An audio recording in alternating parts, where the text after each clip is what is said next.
Race? What is it? When are you gonna make another review video? I can't. I've other projects I'm doing right now and I don't want to overwork myself. Now come on, please. No. Please. No. Please. No. Pretty please wish you down, Toad. What do we do? What are you doing here? Well, I was gonna have a nice chat with my own company, but since I heard you're not gonna make another review video, I'm gonna go ahead and steal your Thomas the Tank Engine DVDs. Fine. I'll do it. But you better put those back!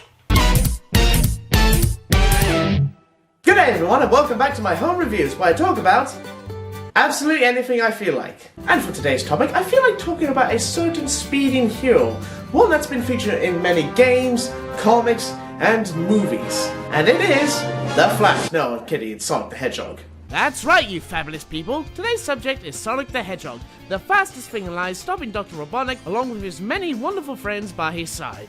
With his upcoming game Sonic Frontiers just around the corner, I feel like talking about something related to the fastest thing alive. But what should I cover? Should I talk about the games that originally spawned a generation of fans? Nah, too good. Or how about I talk about the infamous games that ruined the reputation of the franchise after 2005? Nah, it's been done to death. Oh, I know! How about I talk about the time that Sonic and his buddies travel all the way from Mobius to perform a stage show here in Australia, and that being Sonic in Sydney.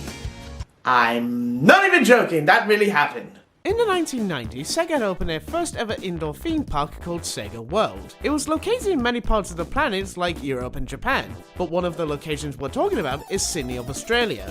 The most notable thing about this park, and for Sonic fans especially, is its walk-around characters, 2 different stage shows, and it is the only place where Sally Acorn had merchandise. Unfortunately, the park is now closed due to financial losses, and many of the assets from the park are very expensive online or rotten away at some parts of the world.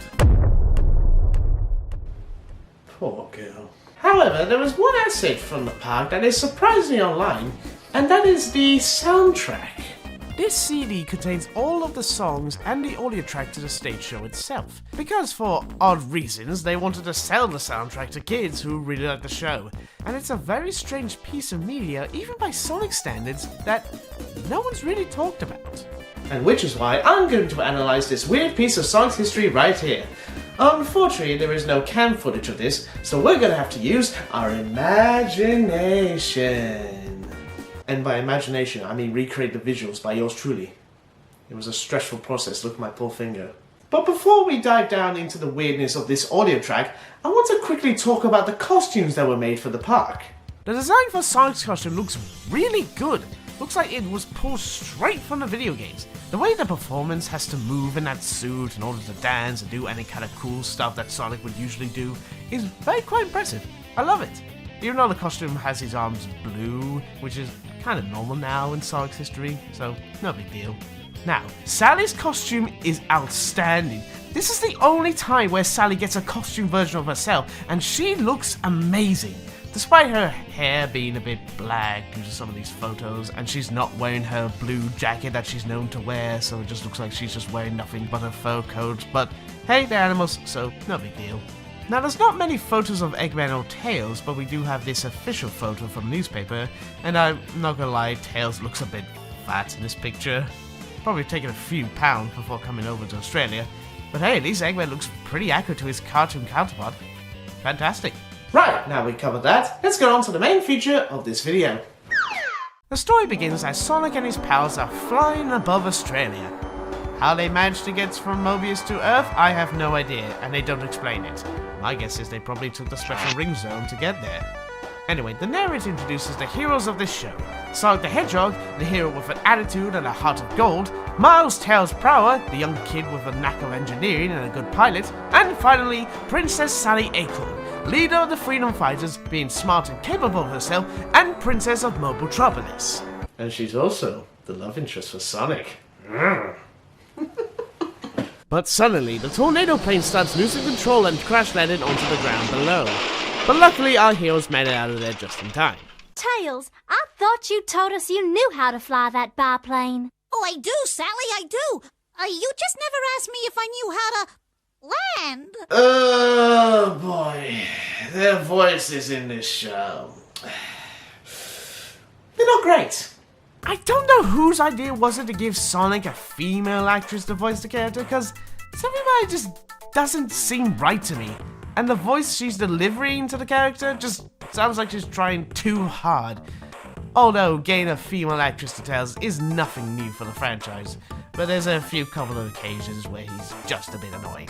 People think Tails' voice in Heroes was annoying, but I'm sorry. This voice for Tails is the worst in my opinion. Oh, g'day, mate! We're in Australia!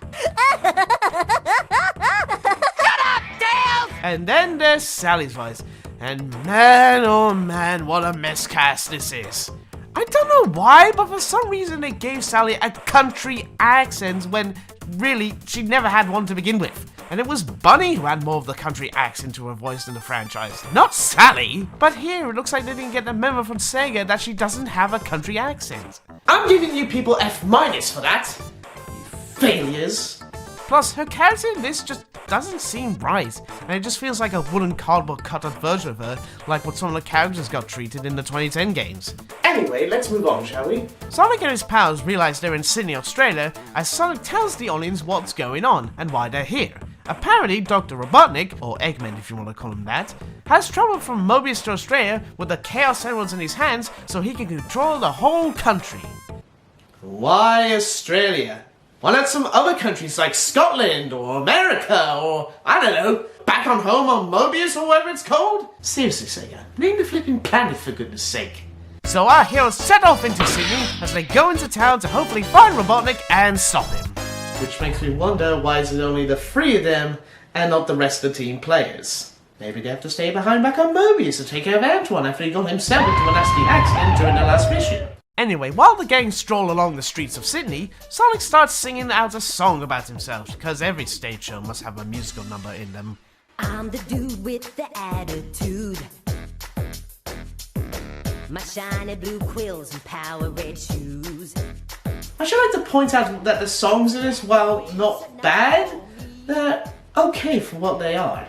I feel like the last 2 songs are the best ones, while this one is just fine in my opinion. The start of these songs feels like the ones from Sonic Underground, where you remember the only good song and the rest are just forgettable. It's that kind of music. Hang on, why does this stage show with forgettable songs seem so familiar to me? Where have I seen something like this before?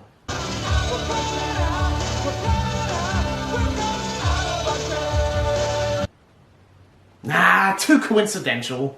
Also, I know I don't usually talk about the lyrics in song or musical numbers, but just listen to this part of the song.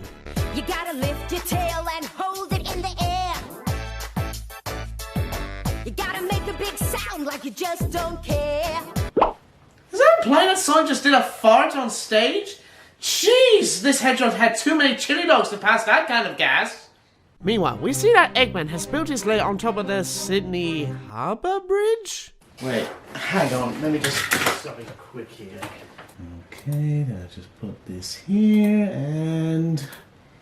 Okay, there's no way that's support enough to keep it balanced.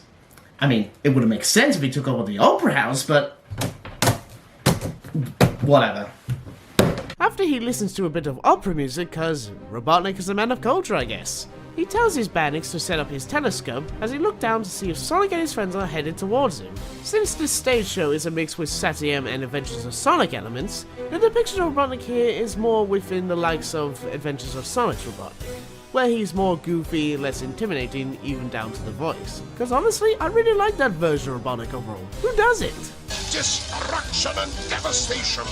What an exquisite fringe benefit. I'll see him coming from afar, and when he arrives, I'll get rid of him forever! As Robotnik looks through the telescope, he sees that Sonic and the gang have regrouped, as Sally manages to locate Robotnik's location using her little computer device, which apparently isn't Nicole. Wait, did she actually replace her with a more up-to-date design and just left her in the dust? Anyway, Robotnik hearing that Sonic and the gang are on the way, he decides to do a bit of scheming on what to do about them.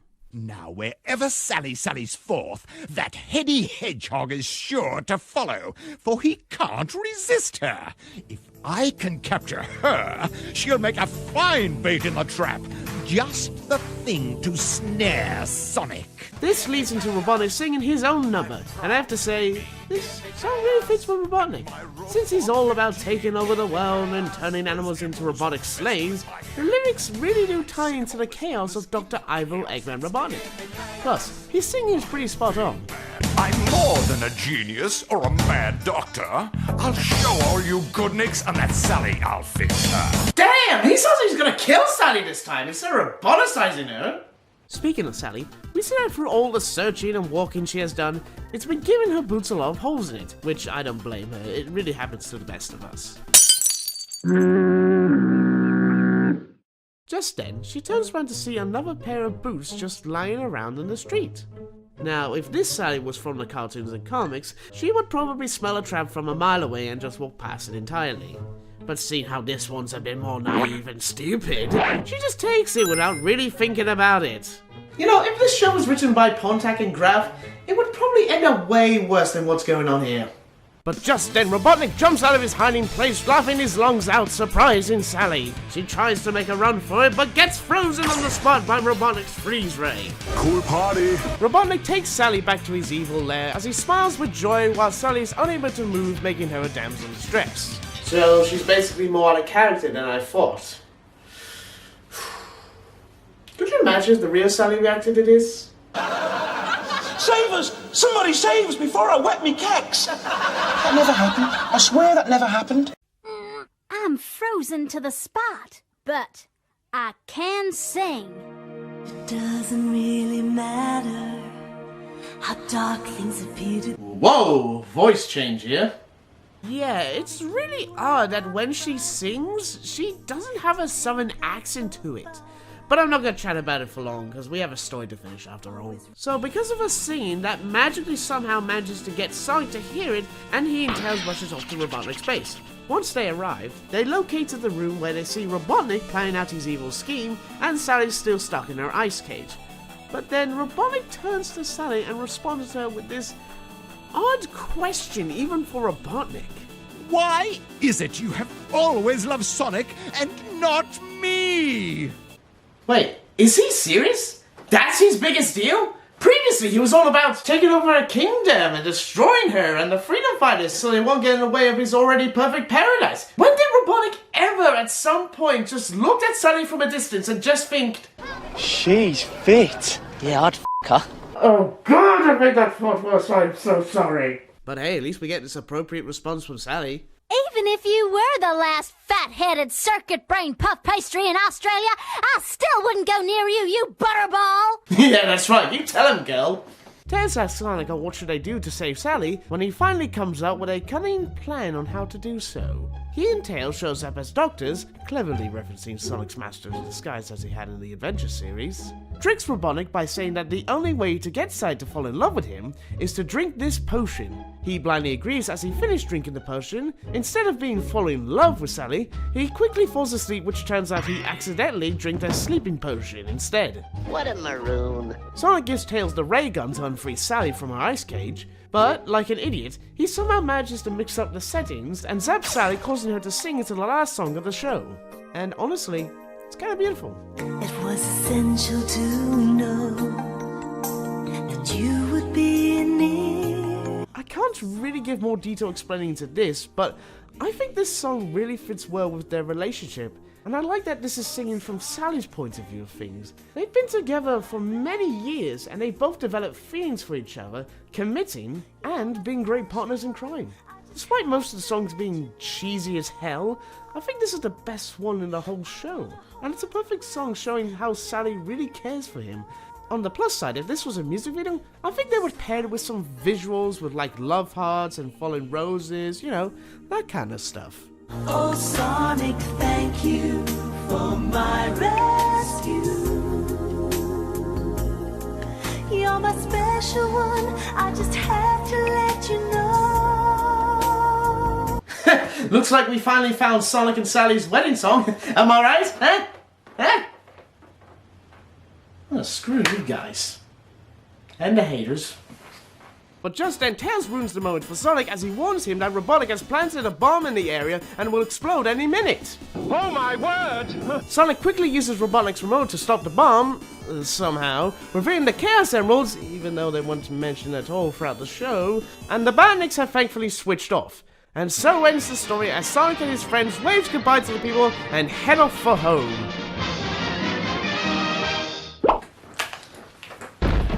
Well, that was an interesting experience to listen to. Let's be fair, this ain't the worst thing the franchise has given us, but hey, this is a stage show meant to entertain for little kids in a family-entertained stadium. I think the songs could have been more catchier, plus the voices should have been changed at the last minute, especially for Sally's case. And it would have been very interesting to see what the actual stage show would have looked like with existing footage. Overall, I think this is just a decent show. I think it may be interesting for the history of Sonic and the Freedom Fighters, but not so much for gripping storytelling. Also, to you haters of Sally out there, if you still think that Sally isn't worth bringing back into the franchise, then don't strike me down where I am.